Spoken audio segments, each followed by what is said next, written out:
In the last 26 days, what extent of matching has been done by you? What steps have you taken in the last 26 days? The application is absolutely silent on that. We can put a detailed affidavit on that, No, because I know it should have been disclosed in the affidavit. I agree, Manoj. I agree. State Bank of India, which is coming to us, we expect that there should be a degree of candor on the part of the State Bank of India. That this is what the work which we have done. The work is at this stage. We need an extension of time to carry out the balance of the exercise which remains. The only problem which we are now trying to collate the information and create is because we are having to actually reverse a whole process. The standard operating process we had put in made sure that there was no connection between the name of the purchaser in our core banking system and the bond number. Because we as the bank were told that this is supposed to be secret. Now, if a handful of people also within the bank had access to this is the kind of information which would have been. So, Salve, yes. If you see your application, yes, if we start at para 10, paras 10 to 14 of your application are the key to your application. Lordship, please. What you say in para 10 is that it is submitted that donor details were kept. I'm sorry, just give me a moment. You have it. It is submitted that donor details were kept in a sealed cover at the designated branch, and all such sealed covers were deposited in the main branch of the applicant bank, which is located in Mumbai. Yes, sir. On the other end, each political party was required to maintain a designated account in any of the 29 authorized branches. It was only in this account that electoral bonds received by that party could be deposited and redeemed. At the time of redemption, the original bond, the pay-in slip, would be stored in a sealed cover and sent to the SBI Mumbai main branch. So what you are saying is that donor details were all sent to the SBI main branch. Redemption details were all sent to the the same branch, the SBI Central Main Branch in Mumbai. Yes, sir. Now, if you see the directions which we have issued at page 76, my lord, we have not told you to do the matching exercise. We have asked you for a plain disclosure. Therefore, the ground on which you seek an extension of time to make the disclosure does not accord with the directions in the judgment at all. The judgment doesn't tell you to do that. No, I'll tell you what we understand. If that is not so, then of course there is no problem. If your lordship is pleased to turn to para 221. Then you simply comply with the judgment. No, please turn to para 221. Your lordship's judgment? Page 76, right? 76, yes. SBI shall submit details of electoral bonds purchased since the interim order of the court. Well, no problem. No problem.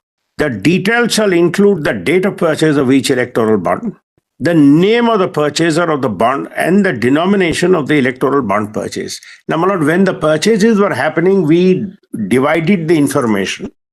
The name is kept at one place and the purchase is recorded at another place. But ultimately, everything was sent to the Mumbai Central Main Branch. All issuing branches, for the political parties, there are only 24. Actually, there are 4. But insofar as the purchasers are concerned, everything has been remitted back to the Mumbai Central Main Branch. Except, I'm sorry, your lordship is right. It is not kept at one place because the reason, if your lordship just sees an earlier para, my lord was pleased to see para 10. If your lordship just sees para 5 and 7, that's why the problem has arisen in this case. Para 5 said central government framed the electoral bond scheme, which provided that the information furnished by the buyer shall be treated as confidential, and the bank shall not be disclosed by any authority for any purpose. Now, we knew this is sensitive information, so a physical procedure was devised. You sort of did a KYC and you kept the name in that. And once that was cleared, then only the bond number was cleared, and then the bond number was used for further purchases. The money came to people who didn't know who the money was, who the real name of the purchaser. They just knew this was a cleared account, so it came into a bond payment account, and from the bond payment account it was given. And it was done precisely to prevent this kind of gossip coming out saying so-and-so has purchased so much. Now, para 7, if you see the SOP, because this is not something we've done now, this is the original SOP, said no detail. Ultimately, even your FAQs, which were shown to us during the course of the hearing, yes, the FAQs indicate that for every purchase, you have to have a separate KYC. Yes, we have that. We have that. Therefore, it's very clear that every time somebody made a purchase, a KYC was mandated. That one set of documents, namely the electoral bond application form, KYC documents, citizenship documents, and pay-in slips. Manoj, there's no issue. We have the details. For one Please don't misunderstand me.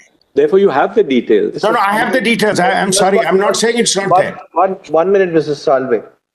Now, paragraph 10, you specifically say that all the purchasers' details have been kept in a sealed cover. Yes. In the main branch of the applicant bank. Correct, Manoj. Just have to simply open up the sealed cover and collate the names and give the details. Manoj, as far as paragraph 11 is concerned, then you're saying that the donees' details are being kept in a sealed cover, envelope in a sealed cover. Open up the sealed cover and give the details. In fact, tell Manoj where the only bit of information. If I'm not mistaken, the EC was asked to file an affidavit, which you in a sealed affidavit or details in a sealed envelope, which we have not opened. With regard to the donor details and other details during the course of hearing, which they may have filed. Manoj, my problem is this, Manoj.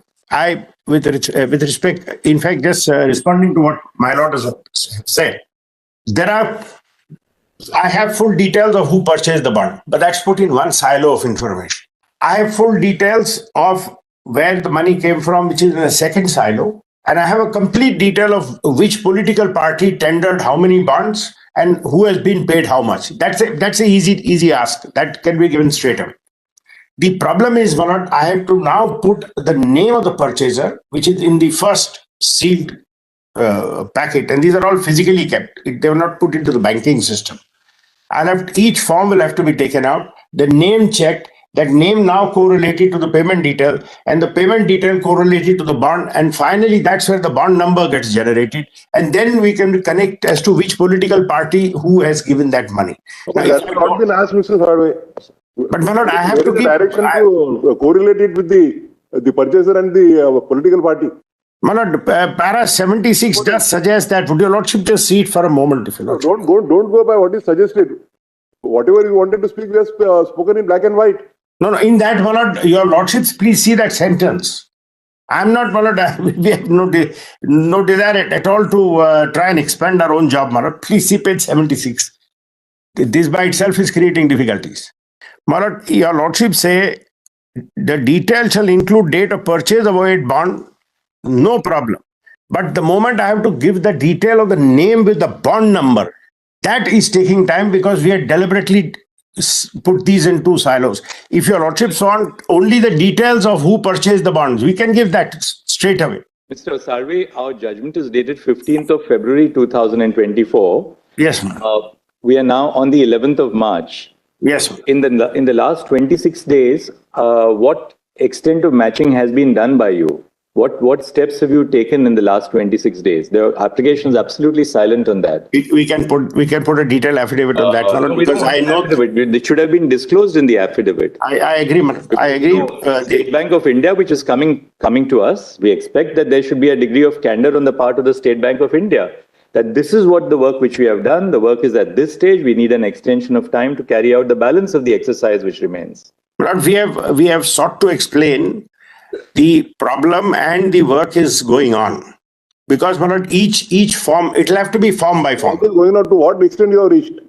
Work is going on form by form. They will, if you're not on, I can give the exact detail of how many we have covered and how many more we can cover.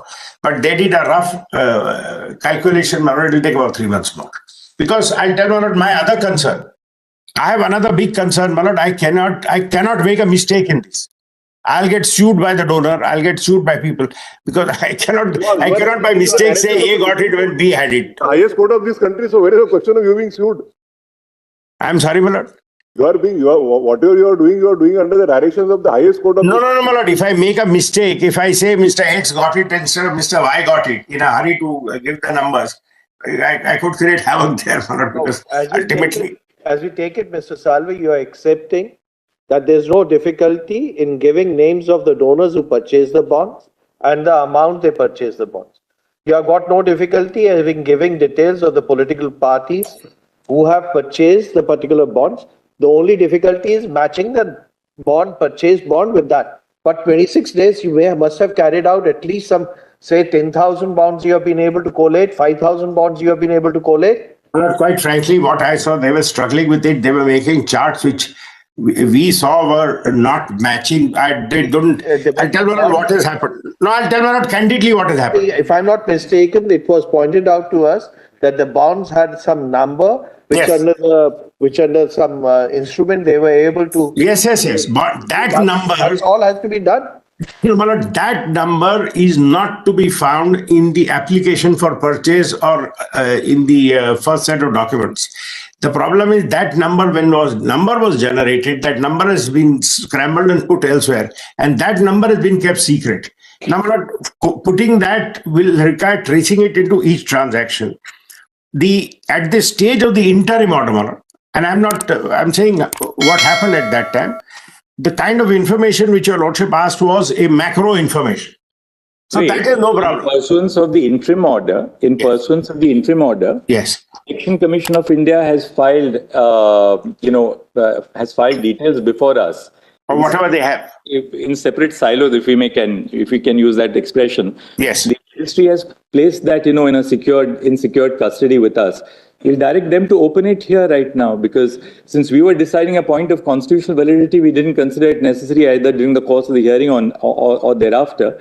So we can ask them to open it, and we'll ask the Election Commission of India to divulge whatever there is, and we'll ask SBI to then divulge what we have asked them to do.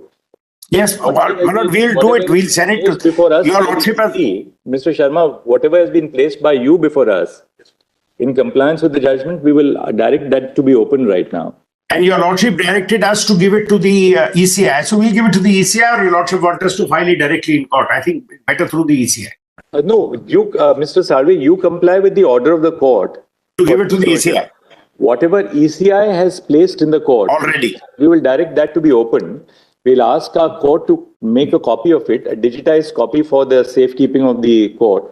And then we will return it back to the rest. We'll return it back to ECI for them to upload it on their website. But what ECI has already, there's no problem. We will give to the ECI as in the time, if you're not to give us 3 months, we'll go and give it to the ECI. And they, as and when they get it, they can upload it. We want to make sure we get every bond number right, every donor right. Because this otherwise is going to create havoc. For today, for donors who come and say, this is not my bond, I did not purchase this, you put the wrong number on my bond, I did not give this. There's no question of that. Once he's given the KYC, he's given the details, you also have the application. The application will be having the amount. No, I'm sorry, Marat. I'm sorry. My concern is he purchased bond number X. I by mistake, I put his number as purchasing bond number Y. Now, X may have gone to political party A, Y may have gone to political party B.